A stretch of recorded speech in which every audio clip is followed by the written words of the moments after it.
I'm leaving you, Charlie. For my boss. He's successful. Unlike you. That's how it ended. After 15 years of marriage, that single sentence cracked open the truth I had already begun to suspect. My name is Charlie Benson, and I've spent the last decade and a half as a financial advisor in Denver. I built our life piece by piece, portfolio by portfolio, always planning, always steady. But that Tuesday night in March, everything changed. My wife, Rachel, was supposedly at a pharmaceutical conference in Miami.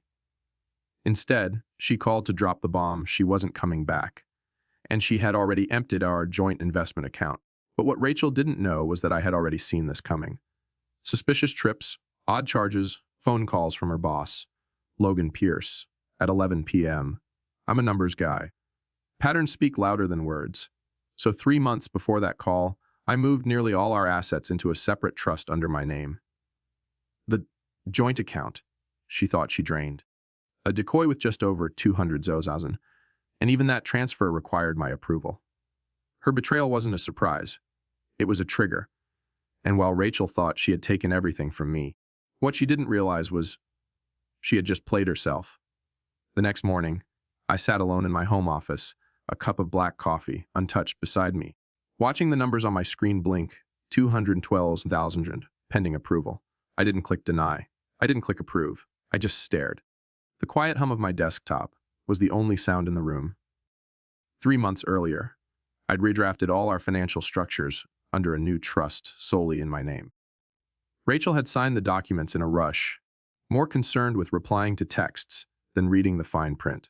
She had no idea our actual assets, totaling over 70 zazalars, were legally out of her reach. That afternoon, Vanessa, Rachel's long-time friend and co-worker, showed up unannounced. She looked like someone walking into a room mid-explosion, tight face, hesitant eyes. She asked me to get some things, she said. Clothes, jewelry, and to check if the money transfer went through. There it was, the real reason for her visit. I opened my laptop, turned it toward her. Pending approval, I said. Vanessa nodded slowly. She's going to lose it. I know, I replied. After she left with a suitcase of designer coats but no confirmation of cash, I drove downtown to my attorney's office. Thomas, my lawyer and long-time client, flipped through the thick folder of documentation. I'd compiled expense records, hotel receipts, overlapping travel schedules with her boss Logan, even email screenshots. When he finished reviewing it all, he looked up and said, "We're filing tomorrow. Financial misconduct and marital abandonment. Colorado's a no, fault state, but trust me, this will matter." I nodded. This wasn't about getting even. It was about protecting what I'd built and quietly reclaiming my dignity. 3 days passed. I ignored every call from Rachel. Then, on the 4th evening, I walked into the house to find her standing in the living room like she still belonged there. She hadn't even returned her key. "What did you do?" she demanded. "The money's gone." "No," I said calmly. "The money's exactly where it belongs." She shoved her phone toward me, showing the failed transaction notice. "Fix this." I walked past her into the kitchen, poured myself a glass of water, and replied, "Let's talk about the divorce." Her smile disappeared. The same woman who used to sell medications with charm now tried to sell me remorse. She softened her tone, talked about reconciliation, about misunderstandings. I didn't buy it. "Thomas Wilson will handle it," I said. "Have your lawyer contact him." "You already got a lawyer," she snapped. "You're locking me out of my life." "No," I said. "You walked out of it." When she hurled a framed photo at the wall, glass scattering across the hardwood floors, I didn't flinch. I just said, "I'll need your key." She tossed it on the coffee table. "This isn't over." "No," I thought as she walked out the door. "It's just beginning." After Rachel slammed the door behind her, I swept the broken glass into a dustpan and dumped it in the trash, along with what little emotional residue I had left for her. Then I poured myself 2 fingers of bourbon and placed a call. She showed up at the house. I told Thomas. Wanted access to the funds. She didn't take the news well. Thomas chuckled dryly. "I'd imagine not. But the trust is solid. She's not getting near it." The next morning, my assistant at Veltri handed me a letter. Fancy stationery, gold embossed header Carlton Hayes, attorney at law. It demanded immediate release of jointly held marital assets, claiming financial abuse. The kicker, Logan Granger, her boss and affair partner, was copied on the letter. They weren't just trying to take the money. They were trying to humiliate me, pressure me. Thomas filed our amended divorce petition that afternoon. We added the documentation her attempted withdrawal without consent, credit card charges in cities Logan had visited, hotel bookings using her personal email. We also requested a temporary restraining order preventing her from entering the home again. They think you're the weak one, Thomas said, closing the file. That works in our favor. Let them push. I stayed quiet. I knew he was right. 2 weeks later, I received a cryptic text, coffee, important info about R. Fairland Cafe, 2 p.m. today. My curiosity won. At 2 p.m. sharp, I sat in the back corner of the cafe, sipping a bitter roast. A woman in a sharp gray suit stepped through the door, scanned the room, and walked straight toward me. Jessica Harlow, she said, sliding into the seat across from me. HR director at Lunara Pharmaceuticals. This never happened. She placed a thumb drive on the table. What is it? I asked. Emails between Rachel and Logan. 14 months worth. Personal, professional, and some deeply problematic. I raised an eyebrow. Why are you bringing this to me? Jessica's voice dropped. Because this isn't the first time Logan's done this. Married subordinates, broken promises, and now, espionage. We believe he's been selling product research data to competitors, using Rachel to access systems she had no clearance for. The FBI is already watching. Quietly. My stomach sank. I thought I was dealing with betrayal. But this was criminal. Jessica stood. Use the information how you see fit. I won't be involved. After she left, I plugged the drive into my laptop. What I saw confirmed every suspicion, and then some. Messages about promotions. Relocation plans. Even one email where Rachel questioned whether my financial expertise might come in handy, only to be dismissed with, "We don't need him." Just the money? They hadn't just betrayed me. They'd planned to exploit me. That evening, I took the drive straight to Thomas. He read in silence, the mountain skyline reflecting in the window behind him. When he looked up, he said only one thing: "This changes everything." The next day, Rachel's attorney came back with a formal settlement proposal. She wanted 60% of all marital assets, full ownership of the house, and monthly alimony. I forwarded it to Thomas with a note that read simply, "Time to use the thumb drive." Thomas crafted a counterproposal. Rachel would waive all claims to the trust, receive a one-time settlement of $50,000, and sign a non-disclosure agreement covering both the marriage and her actions at Lunara Pharmaceuticals. He attached one carefully selected email from the drive, just enough to show we had firepower, but not enough to expose the full arsenal. Her lawyer's reply came fast. "We need to meet." I arrived early at Thomas's office, went over our strategy one last time, and waited in the conference room. When Rachel walked in with Carlton Hayes, her lawyer, she looked smaller somehow, less sharp. She wouldn't meet my eyes. Hayes spoke first. "We appreciate your openness to a reasonable settlement." Thomas slid a folder across the table. "These are our terms. They are non-negotiable."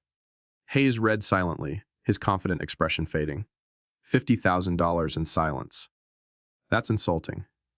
My client is offering discretion," Thomas said flatly. "Which, under these circumstances, is worth far more than money." Rachel's voice finally broke through. "You're blackmailing me." "No," I said, calm and measured. "I'm protecting myself." Thomas opened another folder and slowly laid down printed copies of 3 emails. Hayes glanced at them and visibly tensed. "These are private communications."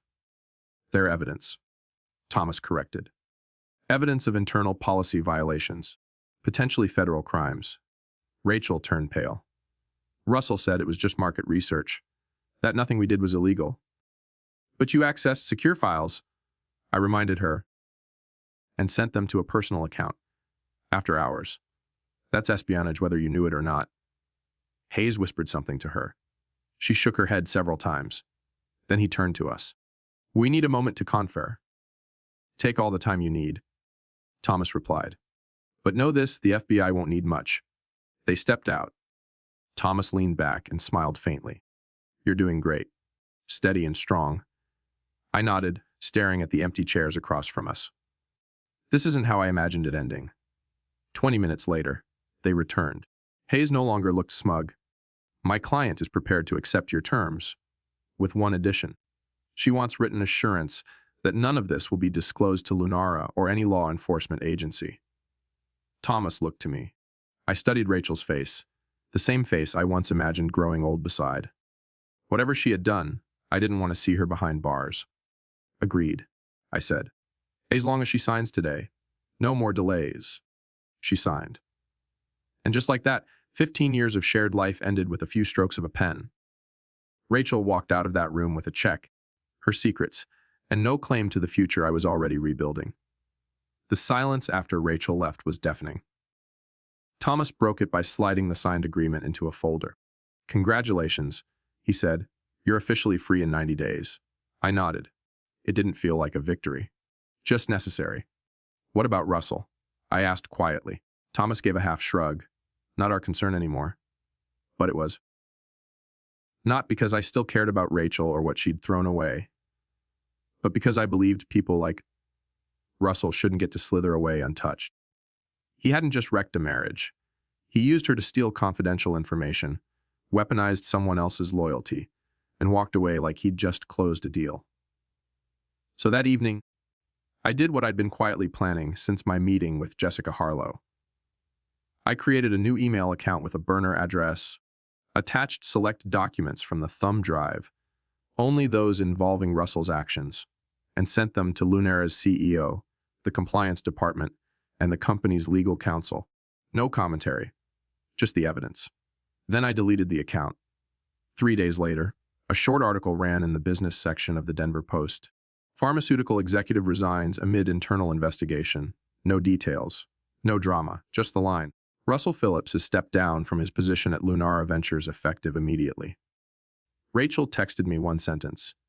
I know it was you. I didn't reply. She wasn't wrong. She just wasn't worth a response anymore. 6 weeks passed. My divorce was finalized.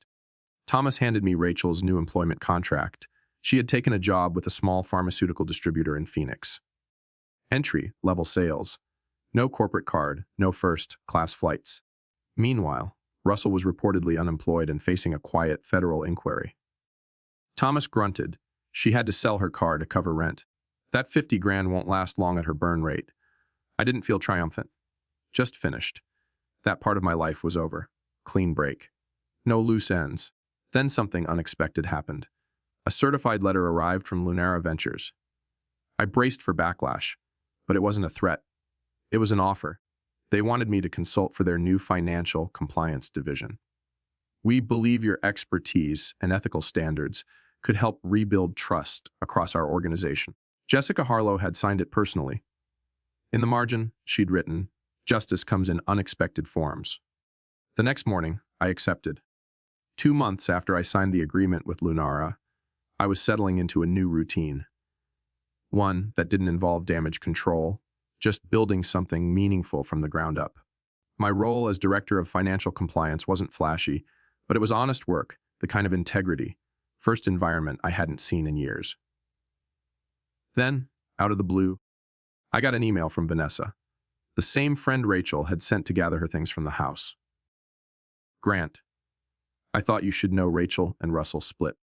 He never followed through on any of his promises. She's struggling, but too proud to admit it. She asked if you were seeing anyone. I told her I wouldn't discuss your life. Just thought you should know. Take care, V. I stared at the message for a while, then closed it without replying. The real justice wasn't her downfall. It was the fact that I was no longer shackled by her betrayal. My life had moved forward. 1 year to the day after Rachel called from Miami, I stood in the living room of my new home in the Denver suburbs. Smaller than our old house, but every square foot was mine. No shared account. No shared decisions. Just peace. The view from the back deck opened to the Rockies, still capped in snow despite the spring sun. It reminded me of the hikes I used to imagine us taking together. Plans she'd once claimed to love before her priorities changed. My new position at Lunara had grown beyond consulting. They asked me to lead the department full-time. I'd hired a small team, former auditors, ethics officers, and 2 interns from the local university. One of them reminded me a little of myself at 20, too methodical, quiet, eyes sharp with curiosity. At the center of my desk sat a thick binder labeled Financial Ethics Initiative, Year 1. It was more than just a compliance plan. It was the foundation of something better, something built to outlast shortcuts and corruption. That morning, my phone buzzed with a text from Catherine, a corporate attorney I'd met through Lunera's legal team. Smart, kind, and just sarcastic enough to keep me on my toes. Our 3rd date was scheduled for that evening. Nothing fancy. Just dinner downtown and maybe a walk along the Cherry Creek Trail if the weather held. She loved mountain trails and didn't roll her eyes when I talked about the SEC's latest enforcement trends. That was more than enough for me. As I adjusted my collar in the mirror, I caught my reflection and realized something. That empty, gnawing feeling I'd lived with for the past year, it was gone. Rachel's betrayal had once defined the narrative of my life. Now, it was just a chapter, ugly, but closed. As I locked the front door behind me, I glanced back at the small wooden plaque on the entry table. A gift from one of my new team members. Do what's right, not what's easy. I smiled. For the first time in a long while, I wasn't surviving. I was finally living. Spring came in gentle this year. On the 1-year anniversary of finalizing the divorce, I stood under the rising sun on my back deck, coffee in hand, watching the mountains glow like a promise kept. Inside, my home was quiet but full of purpose, full of peace. The trust Rachel once tried to empty now funded scholarships through a small foundation I'd started, the Holloway Fund for Financial Integrity. Its mission: to support students studying financial ethics, to protect others from the kind of manipulation I had survived. I didn't do it to spite her. I did it to make sure the lessons I learned, the hard way, meant something to someone else. The justice I'd found wasn't loud. It didn't need to be. It was in the steady rhythm of doing things right. In the way Catherine laughed at my dry humor. In the way my team looked to me, not just for answers, but for direction. It was in every meeting I led, every policy we rewrote, every young employee I mentored not just to follow the rules, but to understand why they exist. Sometimes, justice doesn't come in courtrooms or headlines. Sometimes, it shows up as stillness in your chest instead of that old ache. As sleep that isn't interrupted by what-ifs. As a Sunday morning where your only worry is whether the coffee's hot enough. If you're watching this right now, maybe you've lived a story like mine. Maybe someone walked out on you, took the best years, maybe even the best parts of you, and left without looking back. But let me tell you something important. You are not what they took. You are what you build next. You are the version of yourself that rises after being discarded. And you don't need revenge. You don't need to shout or prove yourself to anyone who didn't value you. Because when the dust settles, and it always does, what really matters is how well you carried yourself through the storm. That's what people remember. That's what defines you. So if this story hit home, if you've ever been underestimated, replaced, or betrayed, leave a comment. Share your journey. I promise you're not alone. And if you believe in rebuilding better, if you believe experience, integrity, and quiet strength still matter, then hit that subscribe button. Join me here, where we honor the power of lessons earned and dignity kept. Because life isn't about what breaks you. It's about what you build once you're whole again. A few weeks later, I was invited to speak at a regional conference on financial ethics. The theme was Trust in a Changing World, and it couldn't have been more fitting. I stood before an audience of seasoned professionals, retirees, and young advisors just entering the field, and I didn't open with charts or credentials. I opened with a story, not about betrayal, about resilience. I spoke about how we don't always see the cracks forming, how trust, once broken, doesn't just cost us money. It costs us peace, dignity, and sometimes the confidence we spend a lifetime building. But I also spoke about rebuilding, not from scratch, but from experience, from knowing better, from standing up even when it hurts, and refusing to let someone else define the rest of your life. After the talk, a woman with silver hair and a worn leather notebook approached me. Her name was Lorraine. She'd been through a similar betrayal, left with little but her home and a pension. "I didn't fight," she whispered, almost ashamed. "I just walked away." "You didn't walk away," I told her. "You walked forward." Her eyes welled up, and in that moment, I realized something powerful. These stories matter, not just for justice, not just for closure, but for connection. For every Lorraine out there who thinks she's alone. For every man or woman told they're obsolete, replaceable, unworthy of loyalty. That night, I sat on my back porch under a sky full of stars. Catherine joined me with a blanket and a glass of wine. We didn't talk much. We didn't need to. Because healing doesn't always look like fireworks. Sometimes it's quiet. Sometimes it's just knowing you're exactly where you need to be. And boss, if you've followed this story to the end, I want you to take this with you. You are not too old to begin again. You are not too late to be whole. Your worth isn't tied to a title or a bank account. It's in the wisdom you carry, the honesty in your hands, the calm you bring to a room that's falling apart. If someone walked away from you, they didn't win. Because they didn't take your integrity. They didn't take your future. You still have that. And more. So if you've been moved by this journey, drop a comment below. I read every one. And if you're ready to rebuild stronger, wiser, not bitter, subscribe to this channel. We're not here for drama. We're here for truth, for second chances, and for showing the world that some of us still do things the right way. And in the end, that's what stands. That's what lasts. That's what justice really looks like. Spring rolled into summer, and with it came unexpected clarity.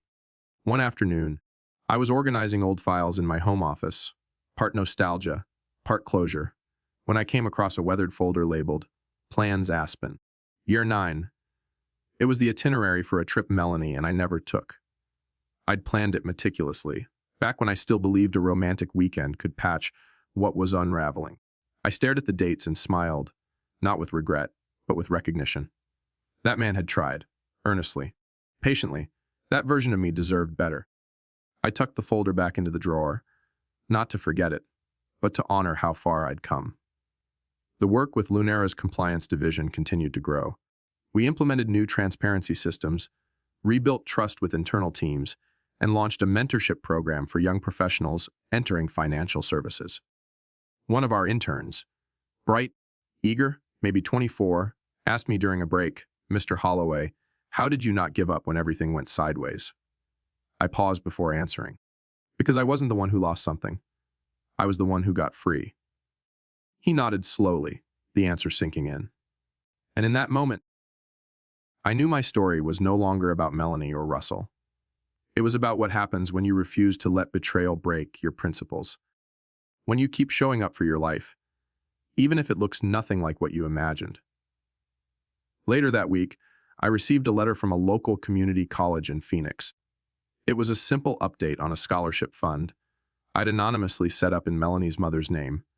She had passed before all the chaos, but had always believed in education. That fund, now quietly helping students study finance and ethics, wasn't about guilt or revenge. It was about rewriting the narrative, turning wreckage into roots. Catherine and I were now 6 months into a relationship built on late night walks, intellectual debates, and a surprising love for old jazz records. She didn't ask for grand gestures. She brought her own light. One evening, while watching a thunderstorm from my back deck, she said, "You don't carry the past like a weight anymore. You carry it like a compass." I looked at her. This woman who came into my life not to fix me, but to walk beside the version of me who had already begun healing. And I knew she was right. Boss, here's the truth most people won't tell you. It's not about getting even. It's about getting right. With yourself, with your values, with the future you still get to build. So if you're standing at your own crossroads, wondering whether it's too late, let me be the first to tell you. It's not. You're not too old. You're not too broken. And you're absolutely not done. Drop a comment below if this hit home. Share your story, or just say, "I'm still here." And if you haven't already, hit that subscribe button. Not for drama, but for real stories, honest recoveries, and reminders that your best chapter might still be ahead. Because sometimes the best revenge is simply living well and living true. 1 year after my world was turned upside down, I stood in the kitchen of my new home. Smaller, simpler, but mine. I sipped black coffee as the sunrise lit up the Rockies through the bay window. The house was quiet, peaceful. No arguments, no deception, no pretending. Just the sound of a man who had rebuilt his life from the inside out. The scholarship fund created from the trust Melanie tried to drain had already helped 6 students pursue degrees in ethical finance. Their thank you letters sat in a folder by the fridge, proof that even broken things could grow into something beautiful. Catherine, now my partner in both life and meaning, texted me a simple line, "Dinner tonight. I'm making your mom's roast chicken." That message, more than any legal win or corporate title, told me I had finally found my way home. Sometimes, the biggest betrayal doesn't end your story. It just edits the chapters you thought were permanent. What matters most isn't what they did. It's what you do next. Dignity. Clarity. Forward motion. You don't need revenge when you've already reclaimed your peace.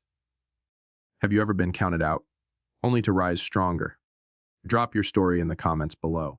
Let's remind each other that healing is real. Subscribe for true stories of resilience, quiet justice, and life after the storm. Because your turning point might be one story away. You're not done. You're just getting started.